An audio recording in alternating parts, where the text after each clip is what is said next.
So, after you signing in to your TurboTax account under turbotax.intuit.com, you want to click on the federal button at the left side of your screen.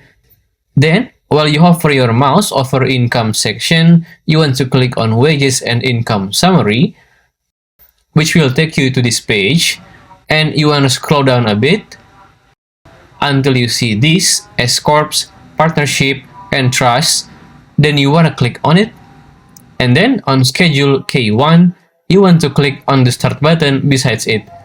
On this window, click yes button, and you may start to input your schedule K-1, either form 1065, form 1120S, or form 1041. Just click on the start button besides it. If you still have any question, just comment down below and I will try my best to guide and help you guys. If you find this video useful, please consider like and subscribe.